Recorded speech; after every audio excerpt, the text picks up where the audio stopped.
When Apple released the MacBook Neo, I think it saved the iPad, and I'm not sure if Apple did it on purpose. Hold on, let me explain. Apple introduced the iPad in 2010, and I am a card-carrying member of the I Got It First Club. I even got a button from a coworker who thought it was hilarious how the other nerds in the office were swarmed around my desk. But ever since the inception of the iPad, they've been having a hard time figuring out what it is and who it's for.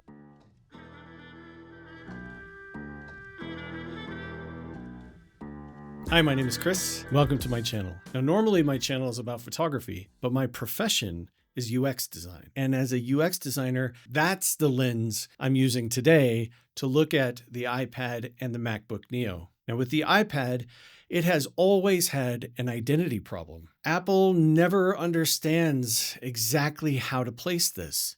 Steve Jobs was a master at understanding that in order for him to be able to sell a product, the product had to have a reason to exist. In fact, he even said as much in his intro video. Is there room for a third category of device in the middle, something that's between a laptop and a smartphone? In order to really create a new category of devices, those devices are going to have to be far better at doing some key tasks. So the way Steve Jobs saw people using an iPad was a more intimate experience than using a laptop, but a more pleasurable experience than using a phone. So that's kind of what Steve was getting at. You know, there was a reason that chair was on stage. He really wanted to show that this was a device for just lounging, just taking it easy. I want to read the news. I want to, watch a YouTube video. That's how he tried to position it.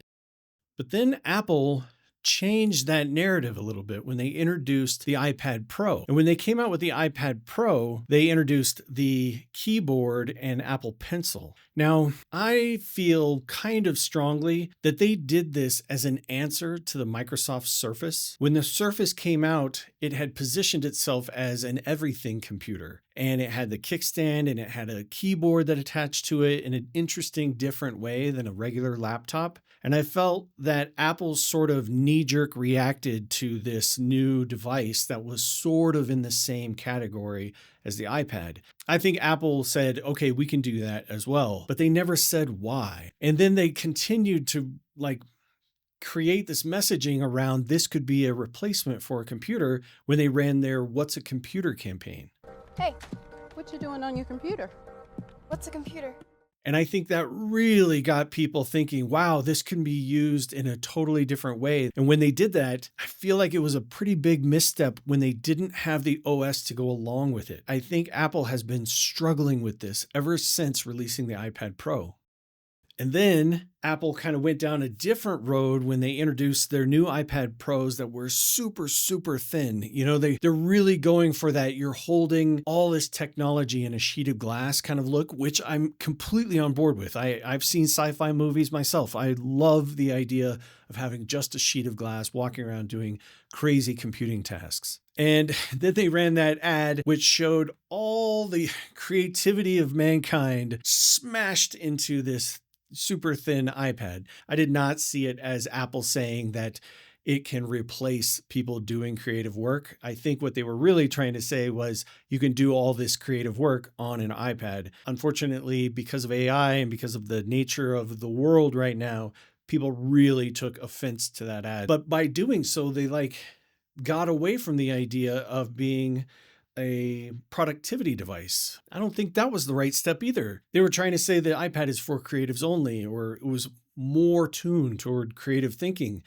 And then if you just look at Apple's own webpage for the iPad Pro, the iPad, in their point of view, is an everything device. It can do it all.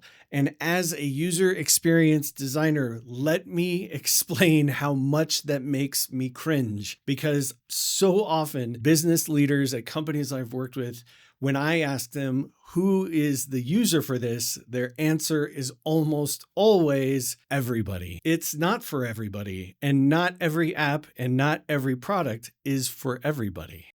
So Apple releases the MacBook Neo. Introducing this entry-level Mac at $599 was pretty amazing. All of a sudden, you don't have to recommend an iPad to a first-time Mac buyer. A lot of my friends, a lot of my family, they come to me, they ask for recommendations. They're thinking about getting into a Mac, but a MacBook Air was starting at $1,000.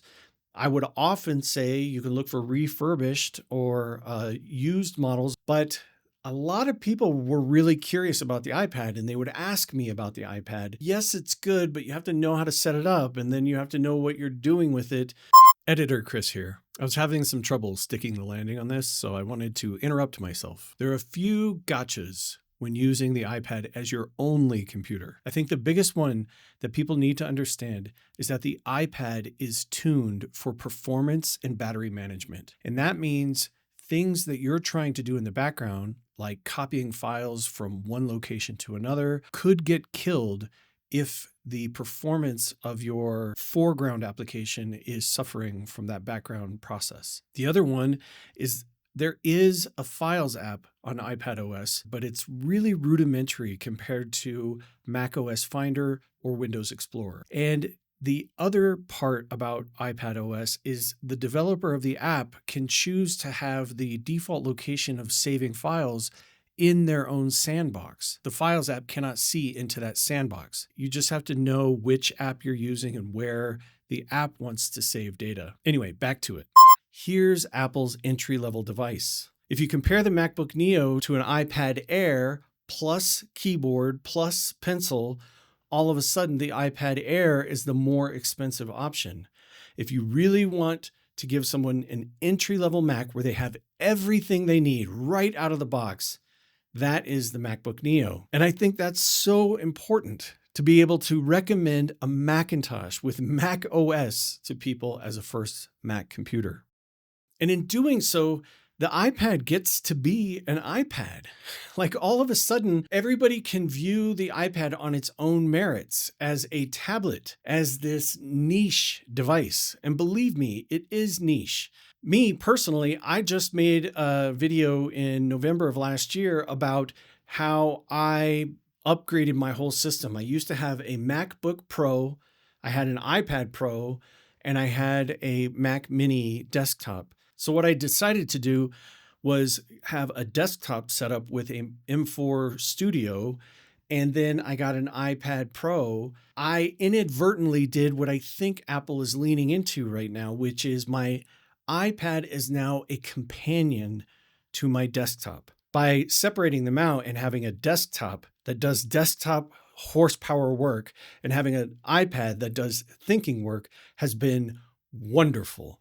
The iPad has completely opened up to me.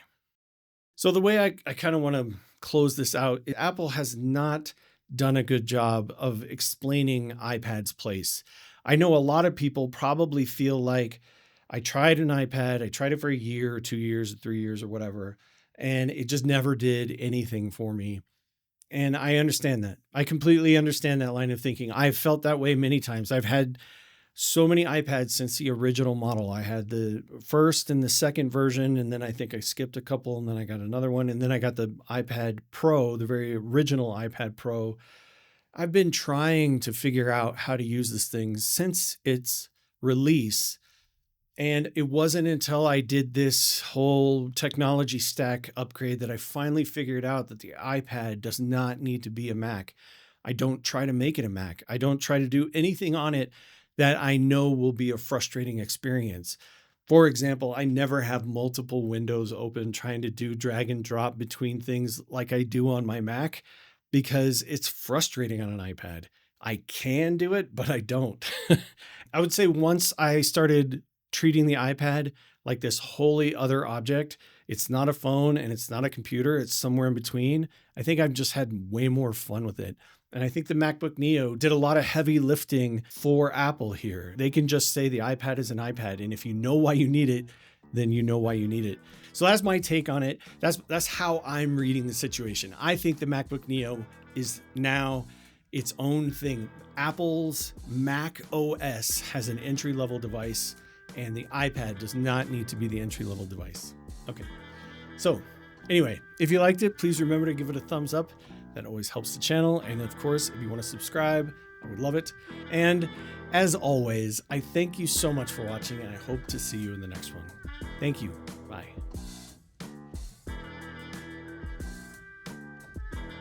All right. My dog is standing at my feet. We're going to see if he's going to let me do this video. He seems pretty anxious to get outside.